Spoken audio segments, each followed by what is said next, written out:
Sveicināti raidījumā 3/4. Šis jau ir otrais raidījums mūsu jaunajā 10. sezonā, un iepriekšējā mēneša laikā raidījuma 3/4 komanda ir ļoti cītīgi strādājusi, lai atlasītu, sameklētu un uzzinātu pašus svaigākos notikumus, par kuriem arī nākamās pusstundas laikā mēs jums pastāstīsim.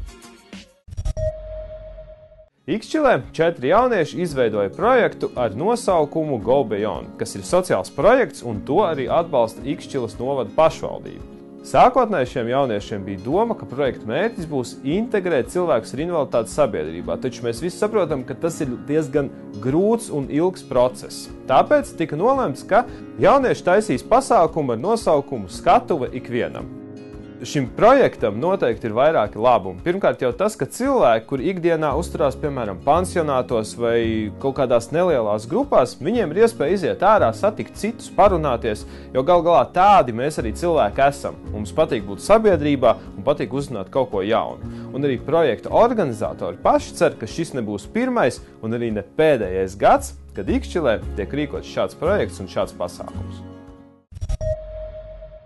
Šīs sezonas raidījumos mēs jūs iepazīstināsim ar dažādiem sporta veidiem, ar kuriem ir iespējams nodarboties cilvēkiem ar invaliditāti. Un kā pirmais mūsu sarakstā – riteņkrēslu kērlings. Tāpēc dosimies uz Biķernieku ledus halli un paskatīsimies, kā tas īsti notiek.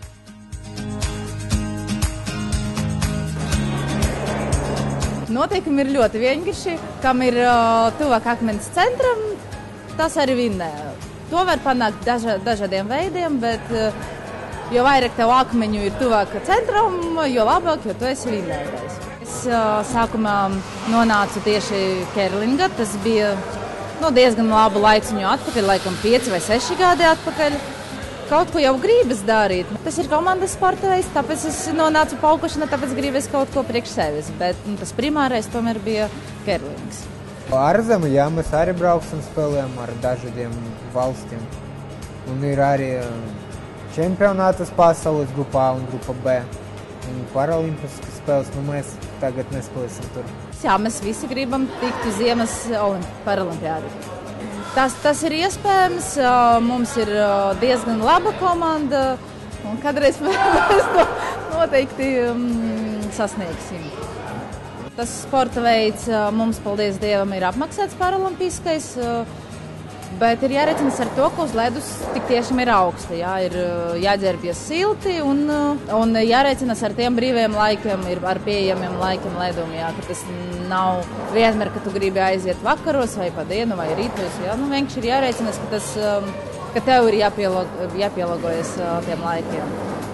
Ja jums ir radusies interesi pamēģināt sevi šajā sporta veidā, tad vairāk informācijas varat meklēt Latvijas Kērlinga asociācijas mājaslapā www.kerling.lv.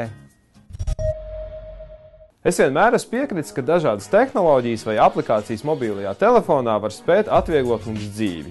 Un tāpēc es par tām daudz interesējos, testēju, un tieši raidījuma 3/4 ietvaros es meklēju un testēju aplikācijas, kas var palīdzēt cilvēkiem ar invaliditāti. Es esmu atradis vienu aplikāciju ar nosaukumu Be My Eyes. Šī aplikācija ir bez maksas, pieejama tikai Apple ierīcēs. Tā domāta ir cilvēkiem, kuri vispār neredz vai redz ļoti slikti. Aplikācijā Be My Eyes ir iespēja reģistrēties cilvēkiem, kuri neredz vispār vai redz ļoti slikti, kā arī tur var reģistrēties cilvēki, kuri redz. Un tajā brīdī, kad cilvēkam, kurš neredz, ir nepieciešama palīdzība, piemēram, ātri atrast zāļu pudelīti uz galda, viņš pilnīgi nejauši tiek savienots ar cilvēku, kurš redz. Un tas cilvēks, kurš redz, ar kameras palīdzību var atrast vajadzīgo lietu, kā jau minēja zāļu pudelīt, vai, piemēram, paskatīties, vai pienam nav beidzies derīguma termiņš. Vakardien, tieši pirms filmēšanas, es saņēmu pirmo zvanu, un tur otrā pusē bija vīrietis no Filipīnām, kurš gribēja atrast zāļu pudelīt uz galda.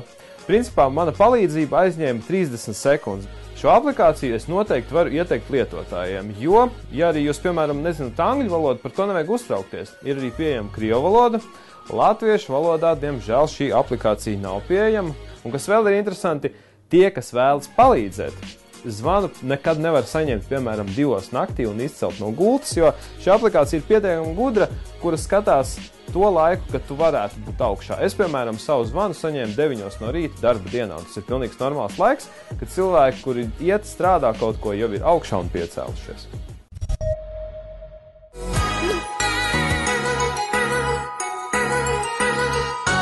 Sveicināti skatītāji!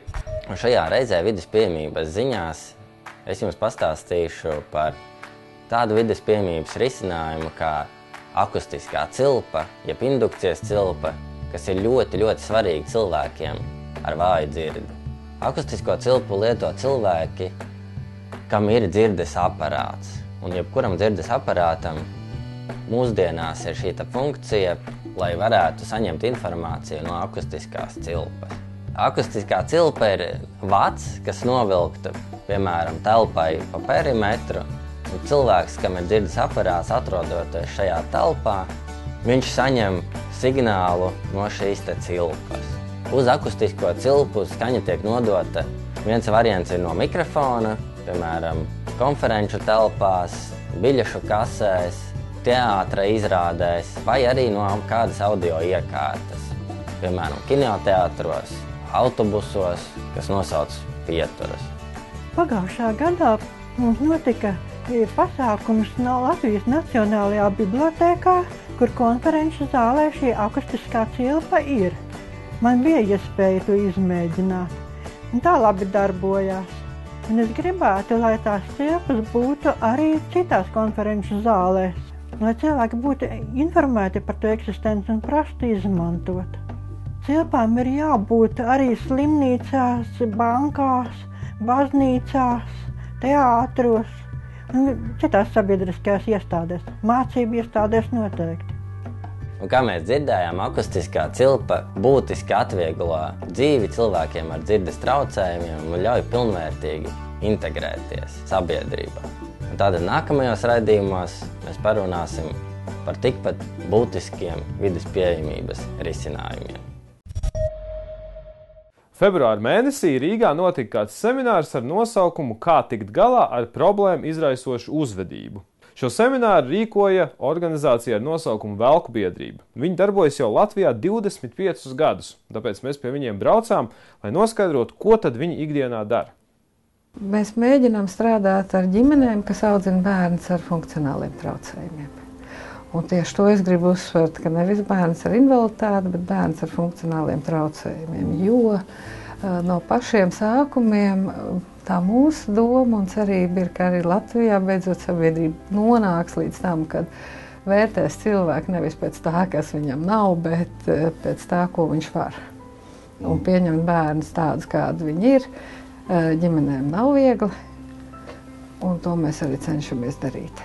Mācīt ģimenes, palīdzēt ģimenēm, emocionālu atbalstu sniegt, jo materiālās vērtības ir laba lieta, bet ja cilvēks nespēja savu bērnu pieņemt tādu, kāds viņš ir, tad, un nespēja arī to pieņemt skolotāju un visa sabiedrība, tad ir diezgan grūti. Iemācīt vecākiem redzēt, ka bērni spēj visi kaut ko, bet šīs metodas, kādas ir vajadzīgas, ir jāsaprot, ko viņam vajag. Ko viņam vajag, nevis ne par daudz, ne par maz. Atrast to īsto vajadzīgo. Jā, galvenais ir emocionālais atbalsts, jo, kad vecāks atnāk uz šādu grupu, viņas uzzina savstarpēji, cita no citas. Tagad jau ir diezgan daudz iespēju uzzināt, un viņas jūtas saprastas. Un tas ir ļoti svarīgi vecākam justies saprastam, ka viņš nav viens ar savu problēmu. Viņš nav viens, jo, lūk, atspoguļojas tas viss tajā situācijā. Tas cilvēks ir ticis galā, tā mamma tiek galā, viņas tā situācija varbūt ir sarežģītāka, jo tur, kur mēs neesam iekšā, mums vienmēr liekas sarežģīti. Un šis tāds sociālā atvieglojuma efekts strādā ļoti. Tas grupas fenomens mani pašu pārsteidz joprojām. Tad arī nākotnes tomēr cerība, ka visi bērni būs skolā, ka vienreiz būs Latvijā beigt šī mājas apmācība un ka viss šī izglītības sistēma tiks mainīta, kad patiešām visiem bērniem izglītība būs pieejama, viņiem atbilstošā līmenī. Cik daudz mums ir internāta skolu, speciālo internāta skolu? Tātad viņas arī beidz liels skaits cilvēku. Internāta skolā šie bērni, šie pusauģi un beidzot viņi ir pieauguši, ir saņēmuši kaut kādu lielāku vai mazāku atbalstu. Un pēc tam, kad viņi ir beiguši šo iestādi, viņi aiziet sabiedrībā, un pēkšņi viņi vairs neko nesaņem, bet viņiem ir vajadzīgs atbalsts. Šis emocionālais, šis fiziskais, šī klātbūtne, šo prasmju uzturēšana, socializācijas prasmju uzturēšana. Šie cilvēki varētu ļoti perfekti pastāvēt un pienest sabiedrībai daudz labuma, ja viņiem būtu šis sistēmiskais atbalsts. Kas ir vajadzīgs? Mums joprojām ir vajadzīgas metodas, mums ir vajadzīga izglītojošā literatūra. Klajā ir nākusi populāra klīniskā psihologa. Autors ir Bū Helskaus Elvēns, bez kliedzieniem, kodieniem, sitieniem. Februārī bija šis autors Latvijā, bija mums 2 semināri. Arī raidījuma 3/4 komanda bija klāt šajā 2 dienu seminārā, kur viesojās arī pats lektors Bū Helskaus Elvēns, kurš arī sarakstīs šo grāmatu, kas arī tagad būs pieejama latviešu valodā. Mums bija iespēja aprunāties ar pašu lektoru un uzzināt viņa skatījumu par šīm lietām un problēmām. The most usual fault we do is that we heighten our voices. When something's not going our way, we say, now, you should. And then the people with autism also heighten their voices, and then we have a conflict. I think that's the concrete thing we do wrong, mostly. But I think if you think about it in a more general level, I'd say that the biggest problem is that we do not understand people with autism. We normally say that the problem is that they don't understand us, but if they don't understand us and we do not understand them, then we have a problem. And we have a responsibility because we are the ones without the disability, so we should be able to understand them even though they don't understand us. So the thing is actually not to make the empathy disorder a two-way empathy disorder. We need to find a way to actually make it just one way. He might have problem understanding me, but I need to understand how he is so I can manage and I can adapt and I can change my ways so it fits him, including not heighten my voice at the right time. Actually, when I was studying to be a psychologist, I was very interested in human rights. And especially in human rights in disability. And it was before my daughter had a diagnosis. And I don't think it was about my family either. It's just something that always interested me because I'm very interested in human rights and how we adapt according to that. And the area where it's the most fun, human rights, it's disability.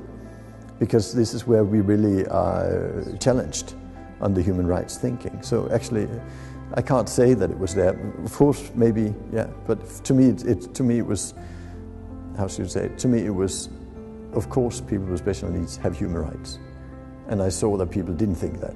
So I said, we need to work on that. So that's what I've been working on ever since, and that's why we've been developing methods, because we say you have the right to be treated as a human being, even though you have special needs. So we need to find methods that makes us able to do that in a good way. Labas ziņas visiem tiem, kuri nevarēja ierasties uz lektora Bū Helskava Elvēna lekciju. Tā būs vērojama vēl vienreiz. Šoreiz gan viņš pats nebūs klāt, tas būs viņa iepriekšējās lekcijas video atkārtojums.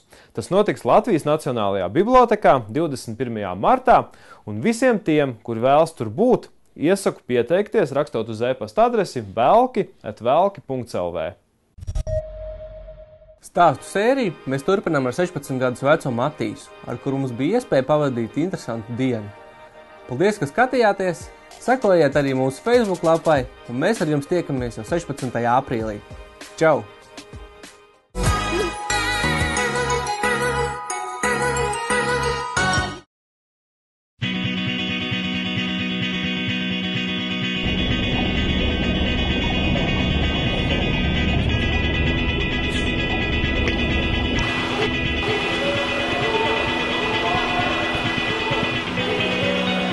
Jā, labi, Matīs, un spieties uz priekšu.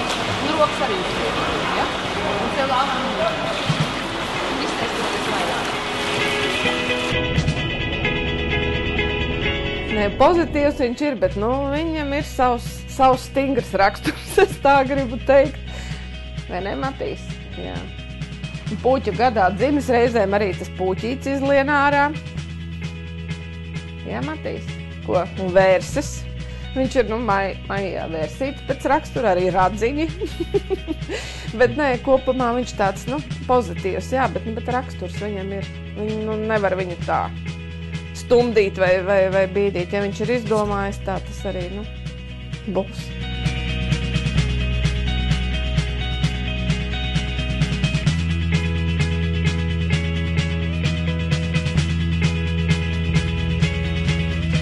Matīs piedzima vesels puisis, 3. bērns mums ģimenē, viņam 2 lielākas māsas ir.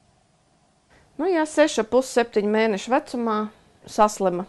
Viņam bija ļoti augsta temperatūra 3 dienas, un vēl antibiotikas viņam toreiz iedēja, lai to temperatūru mazinātu, jo nesaprata, kas tur īsti notiek.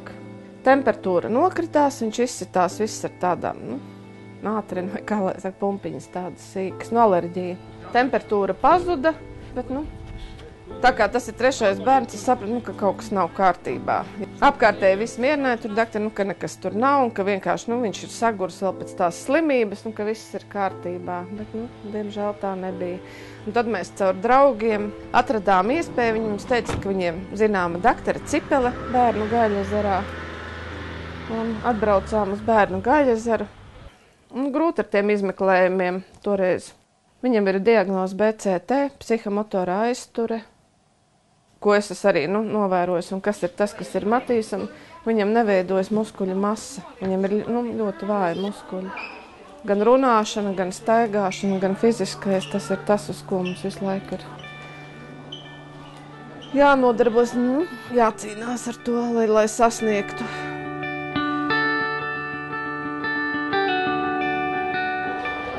Viņam ir tāda dvēselīte jauka, ka trūkst vārdu. Un baigi centīgs. Par tik, ka mēs dzīvojam laukos, mūsu pusē, diemžēl, tāda speciālā dārziņa nebija. Neviens mums tur arī neko nepiedāvāja. Protams, ka tā izvēle bija Rīga, jo Rīgā tomēr ir visas iespējas arī ārstēties un rehabilitācijas. Matīs ir ļoti labs skolnieks, viņš ir īsts skolas patriots. Viņam ļoti patīk nākt uz skolu, to arī mamma vienmēr apliecina, ka viņš brīvlaikā nevar sagaidīt, kad brīvlaiks beigsies. Viņam patīk zīmēt, viņam ļoti patīk, kad priekšā lasa, un viņa zīmējumos parādās dažādi sižeti no mājas dzīves. Mašīnas tas ir galvenais, kas parādās viņa zīmējumos, un te ir tētis un mamma. Ikdienā īstenībā jau vienalga ļoti daudz Matīs, vai ne? To es sasniedzis ar mūsu līdzdalību, bet es domāju, ka vienalga tā ir aprūpe 24 stundas. Skolā tad, kad viņš ir, bet tur ir, tāpat tur ir asistenti. Jo, bez asistenta viņš tomēr, viņš nevar. Jo viņš arī, tā komunikācija, valoda, arī tomēr tā pārvietošanās, un ir lietas, ko viņš nevar pats izdarīt. Bet, es domāju, progress jebkurā gadījumā ir milzīgs no tā brīža. Jā, viņš pirmo reizi pie gultiņas piecēlās, viņam gandrīz 6 gadi bija. Un tā, ka viņš sāka 1. klasītē iet, viņš nevarēja nosēdēt krēslā. Īstenībā es tagad domāju arī no ratiņkrēsla, kad, teiksim tā, nosacīt, kad viņš ir ārā no ratiņkrēsla, tas nav ilgs laika posms.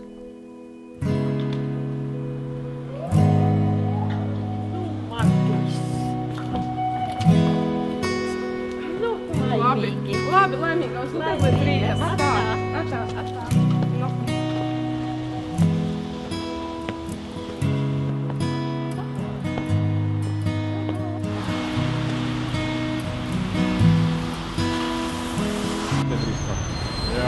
Diezgan bieži, jā. Tad, kad nav mašīnas, tad ar sabiedrisko. Es esmu pieredzus, es jau, braucu bieži. No rīta mums stunda ceļā aiziet. Tā es rēķinu ar to laiku, kamēr mēs izejam no dzīvokļa. Kamēr pāriet, tiekam līdz pieturei, kamēr atbraucam, izkāpjam līdz skolai, stunda. Matīs, patīk tev braukt ar trolejbusu? Jā. Patīk, jā, Matīs no trolejbusu braukt. Ne? Ar vilcienu, ar autobusu. Viņš jau pieredz ikdienu, vēro mašīnas, satiksmi ārā. pat dažreiz prasa man mašīnu markas nosaukums. Nu, es nezinu, Matīs, vai ne?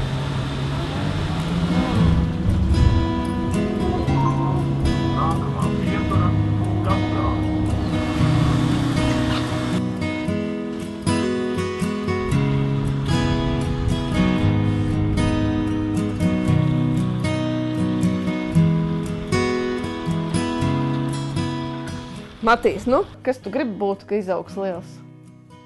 Ko? Ar mašīnu braukt, vai ne? Tas jau tavs sapnis. Jā, vai ne? Jā, tētim līdz medībās iet.